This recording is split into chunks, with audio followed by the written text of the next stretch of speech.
What's going on, everybody? Good late morning or early afternoon for some of you. And it's Monday, so I know the game was a few days ago, and it's not really a game any of us want to be thinking about right now. But yeah, we're gonna do it. We're doing Pro Football Focus Monday. Two videos. This first one's gonna be about the offense. Just gonna take a look and see what Pro Football Focus thinks about the Seahawks. See what they believe. And again, I want to stress this is not a circumstance where we're going to look at Pro Football Focus and assume everything they say is right. It's also not a circumstance where we're going to assume everything they say is wrong. I think some people do one of those two things. We're not. We're just going to take it into the equation. We're going to try to seek to understand it a little bit. All right, so just start with the overall grades here. Who do they think played well on the Seahawks offense, which is, of course, where we're starting? There's one clear, shining, bright star from this game, and it's Charles Cross. Charles Cross gets by far the highest grade on offense of any Seahawk, 82.7. Honestly, watching the game, I didn't think it was that good, and I think some of PFF's own numbers draw this into question. So we'll talk about it later, but they even have it here. They say you got 2 penalties. Usually penalties kill you on Pro Football Focus. So, I don't know. There's something there is not quite right. That doesn't pass the smell test for me. I didn't think Cross was great in this game. But I will say I think you can make an argument that he was pretty good. It's not an easy task playing offensive line on this team right now with how imbalanced they're forced to be. All right. Second place was Noah Fant, which he was actually the one guy I called out as maybe being good in that game. Almost a 70. They even gave him a decent pass block grade, but it's one snap. So it's a lot less exciting once you see that. But he did play a good game. I'll give credit where credit's due. Very interesting here, and I'd love to understand this a little bit more. DK Metcalf, they gave him a good grade, 68.2. For the record, according to Pro Football Focus, DK Metcalf was targeted 12 times in this game and caught 3 passes. There was an interception on one of his targets. I'm pretty sure they gave him a drop, and they gave him a bad run blocking grade. So I'm a little bit confused. If I was to give Pro Football Focus the benefit of the doubt, what I would assume is they're giving him a lot of credit for how much defensive attention he draws. But I'm still having a hard time believing that this game warrants a 68.2. I don't know. As a Metcalf fan, I'm pro Metcalf. I don't see this. Laken Tomlinson, I don't know what it is, but they thought his run blocking was pretty good, and we'll actually get to that a little bit later. They might have a little bit of a point. They might be onto something there, but they gave him a pretty good grade. Bobo got graded out pretty well. Not that he played very much. Whew. Lockett, pretty well graded. He did have a drop late in the game, but he did kind of break the offense open with his big play near the end of the second quarter. So he had some nice plays in that game. He caught a touchdown. I can dig it. Geno Smith threw it all.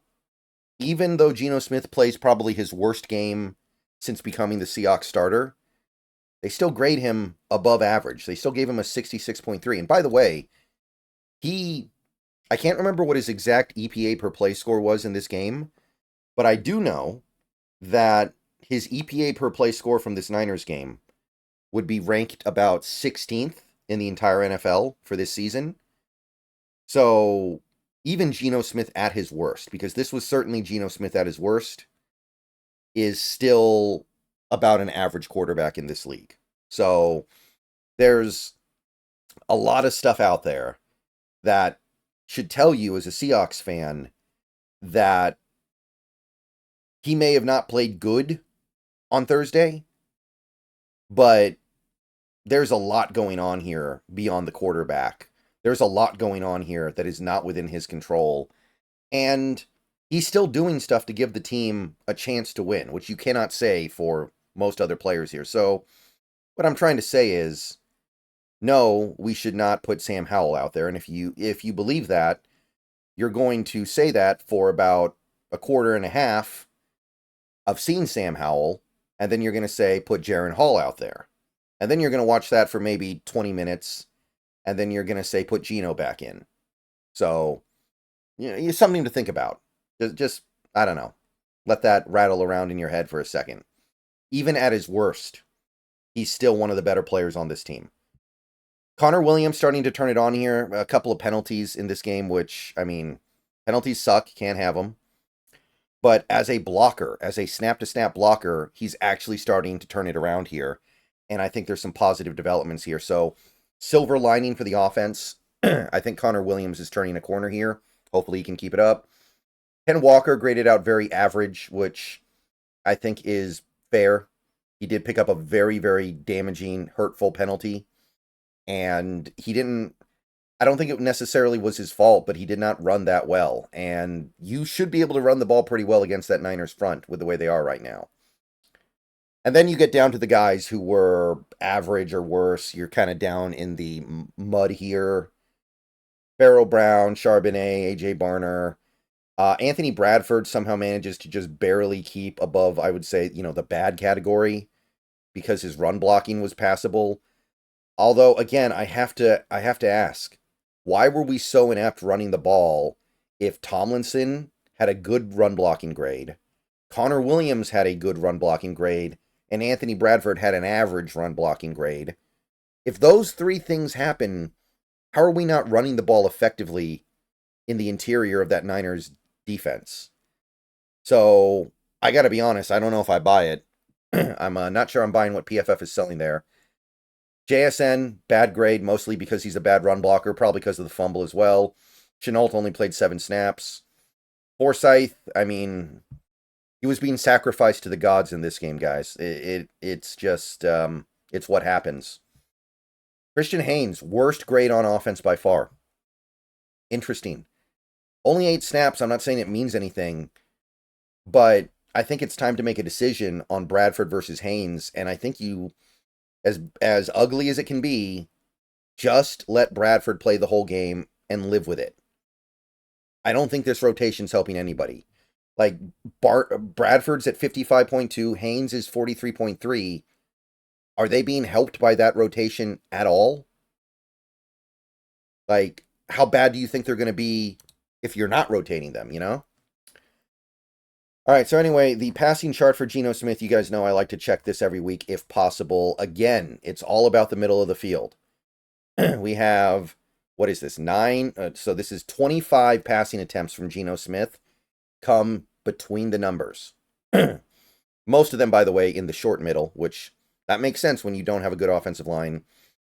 And that's obviously going to outnumber how many attempts he had to the left. That's 11. To the right, he has, 12? So he works the middle of the field. Which, while we're not exactly huge fans of Ryan Grubb right now because the offense has sputtered the last couple games, this tells me that at the very least, some of the changes that he's trying to bring over from what we had last year are taking effect, right? Like, we didn't see this kind of stuff. We didn't see the middle of the field be used this much with Waldron.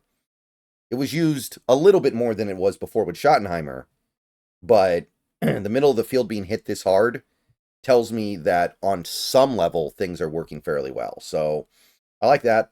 I also like that we had 42 yards on passes between the numbers behind the line of scrimmage. That tells me our behind the line of scrimmage passes are starting to produce things. Even if it's not big, it doesn't have to be big. It just has to be functional. Rushing direction, again, we only ran the ball 20 times in this game, so I don't know if you're going to be able to learn much here, but the thing that catches my eye here would be middle left. So when you're running in the, B gap between left guard and center, when you're going between left guard and center, that's where you had some success. You had 5.3 yards per carry on 4 carries. That's not bad. So that's between Lake and Tomlinson and Connor Williams. Maybe that's why those two guys were graded out respectively in the run. I don't know. But that's what I would guess. And if the numbers were like this, that's actually not bad. Problem is, when you tried to run anywhere else, it was not productive. It was 3 yards a carry, 2 yards a carry. Left end, 0.3 yards a carry, which is really embarrassing. But I don't know. There's something here. There's something going on in this gap right here. It's I know it's a B gap run, and that's boring to a lot of us Seahawks fans. We don't like that, but I did talk about how weak that Niners interior was. And looking at these numbers, maybe there was a weakness that they just should have hit a little bit harder. I don't know. I'm not gonna. I don't want to read too much into it because it's only 4 carries, but that's not terrible. And I think a couple of those productive carries were from Charbonnet as well. So it's not just Ken Walker doing his wizard stuff. Charbonnet doesn't really have the capacity to do that wizard stuff. He's a different kind of back. So if he's getting production in there, then something good is going on. The pass blocking stuff from PFF, it's mostly going to be concentrated around 2 guys. You guys know. Anthony Bradford gets abused in pass protection. He does. I mean, what am I going to do? Say otherwise. 7 pressures. He's a right guard, people. He's a right guard. Good Lord. And Stone Forsythe gave up 10 pressures, but he's dealing with Bosa out there. I don't have the heart to kill the guy. Like that's a little bit different to me. I can live with that. He's battling one of the best defensive players in the world. Anthony Bradford, who are you going up against, man? And I know I just advocated for putting Bradford out there full time, if only because right now I'm not seeing any reason to believe Haynes is going to be better. But hey, maybe this is actually the side effect of you allowing the rotation to happen. Maybe Bradford is able to play a little bit better if he's not being pulled in and out of the game. I don't know. I'm not going to say that's definitely the case, but I'd like to find out because a vast majority of other teams in the NFL are not rotating their offensive linemen. The Laken Tomlinson gives up 3 hurries, and then you had Charles Cross give up 3 pressures, including 1 QB hit. So again, like Cross, between the 2 penalties and the 3 pressures allowed, I know he didn't allow any sacks. In fact, the only guy to allow a sack was Bradford. And by the way, I think that's probably why Geno Smith was graded out respectably. Like, he didn't play well, but do you have any idea how much of a wizard you have to be to only get sacked 1 time in that game?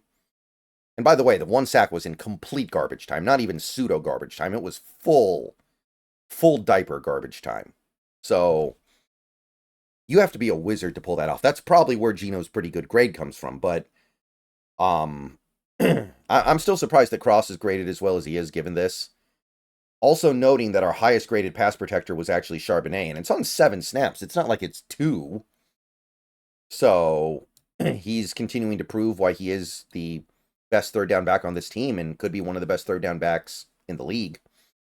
Not too much else to say except Connor Williams, clean. Connor Williams was clean.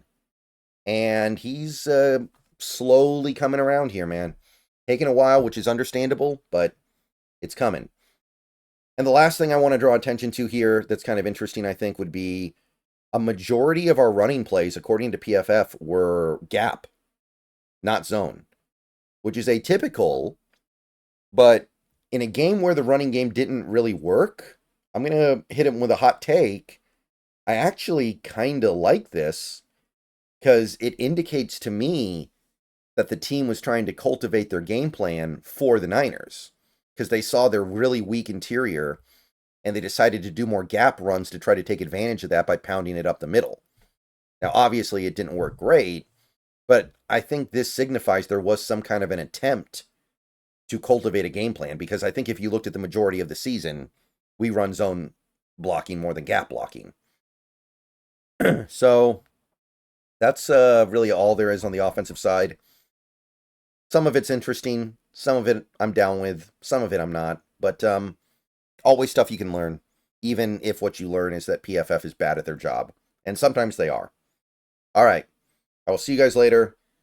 Go Hawks. We'll do the defense later. But yeah, that's what Pro Football Focus has to say. Agree with it. Don't agree with it. It's not my job. It's not my business. But that's presenting what they have.